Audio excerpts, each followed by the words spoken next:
10 आज्ञाएं क्या हैं? उत्तर, बाइबल में 10 आज्ञाएं वे 10 व्यवस्थाएं हैं जिन्हें परमेश्वर ने इस्राएल के राष्ट्र को मिस्र से निर्गमन के ठीक कुछ समय के पश्चात दी थी। 10 आज्ञाएं आवश्यक रूप से उन 513 आज्ञाएं का सार है जो कि पुराने नियम की व्यवस्था में वर्णित हैं। पहली 4 आज्ञाएं परमेश्वर के साथ संबंधों का निपटारा करती हैं। अंतिम 6 आज्ञाएं हमारे एक दूसरे के साथ संबंधों का निपटारा करती हैं।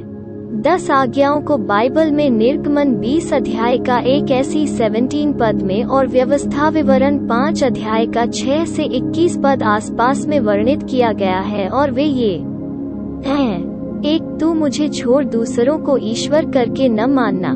ये आज्ञा एक सच्चे परमेश्वर को छोड़कर किसी अन्य की आराधना करने के विरुद्ध दी गई। बाकी के सभी देवता झूठे देवता है। 2, तू अपने लिए कोई मूर्ति खोद कर न बनाना, न किसी की प्रतिमा बनाना जो आकाश में व पृथ्वी पर व पृथ्वी के जल में है। तू उनको दंडवत न करना और न उनकी उपासना करना, क्योंकि मैं तेरा परमेश्वर यहोवा जलन रखने वाला ईश्वर हूँ। और जो मुझसे बैर रखते हैं उनके बेटों, पोतों और परपोतों को भी पितरों का दंड दिया करता हूँ, और जो मुझसे प्रेम रखते और मेरी आज्ञाओं को मानते हैं उन हजारों पर करुणा किया करता हूँ। यह आज्ञा एक मूर्ति को बनाने के विरुद्ध दी गई है जो परमेश्वर का दृश्य प्रस्तुतिकरण होता है।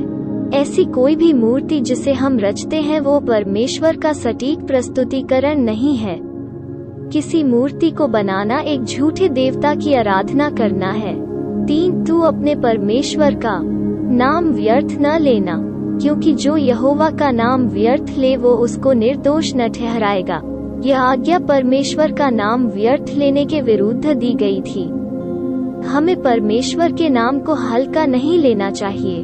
हमें परमेश्वर के प्रति सत्कार केवल सम्मानजनक और श्रद्धा से भरे हुए तरीकों के द्वारा ही लेना चाहिए। 4, तू विश्राम दिन को पवित्र मानने के लिए स्मरण रखना। 6 दिन तो तू परिश्रम करके अपना सब काम काज करना, परंतु 7वां दिन तेरे परमेश्वर यहोवा के लिए विश्राम दिन है।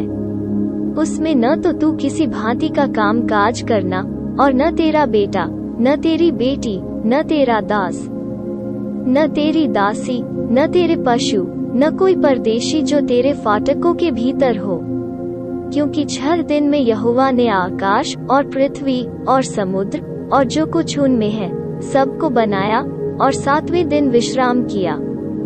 इस कारण यहोवा ने विश्राम दिन को आशीष दी और उसको पवित्र ठहराया। यह वो आदेश है जिसमें सबत को एक तरफ शनिवार, जो सप्ताह का अंतिम दिन है, प्रभु को समर्पित विश्राम दिन के रूप में रख दिया गया है। 5, तू अपने पिता और अपनी माता का आदर करना, जिससे जो देश तेरा परमेश्वर यहोवा तुझे देता है उसमें तू बहुत दिन तक रहने पाए। यह आदेश सदैव माता पिता के साथ सम्मान और सत्कार से व्यवहार करने के बारे में है। 6, तू खून न करना।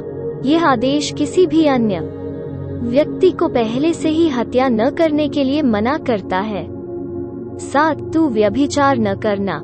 यह जीवन साथी को छोड़कर किसी अन्य के साथ यौन संबंध बनाने के विरोध में दिया हुआ आदेश है। 8, तू चोरी न करना।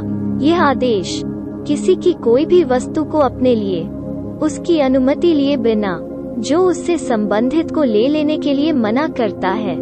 9, तू किसी के विरुद्ध झूठी साक्षी न देना। ये आज्ञा किसी दूसरे के विरुद्ध झूठी साक्षी देने के लिए मना करता है।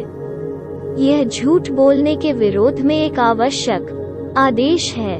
10, तू किसी के घर का लालच न करना, न तो किसी की स्त्री का लालच करना और न किसी के दास दासी व बैल गदहे का, न किसी की किसी वस्तु का लालच करना। यह आदेश किसी ऐसी वस्तु की इच्छा करने के विरोध में दिया गया है जो आपकी स्वयं की नहीं है। लालच करना ऊपर दिए हुए आज्ञाओं की सूची में किसी भी एक को तोड़ सकता है। हत्या, व्यभिचार और चोरी। यदि ऐसा करना गलत है तो किसी की कोई वस्तु का लालच करना भी गलत है। कई लोग गलती से 10 आज्ञाओं को नियमों की एक सूची के रूप में देखते हैं कि यदि इनका अनुसरण किया जाए तो ये मृत्यु उपरांत स्वर्ग में प्रवेश होने की गारंटी देते हैं। इसके विपरीत 10 आज्ञाओं का उद्देश्य लोगों को यह एहसास करने के लिए मजबूत करना है कि वे पूर्ण रीति से व्यवस्था का पालन नहीं कर सकते हैं। रोमियो 7 अध्याय का 7 से 11 पद। और इसलिए उन्हें परमेश्वर की दया और अनुग्रह की आवश्यकता है। मत्ती 19 अध्याय का 16 पद में दिए हुए धनवान जवान के दावों के बावजूद कोई भी 10 आज्ञाओं को पूरी तरह से पालन नहीं कर सकता है। सभोपदेशक 7 अध्याय का 20 पद। 10 आज्ञाएं प्रदर्शित करते हैं कि हम सबने पाप किया है।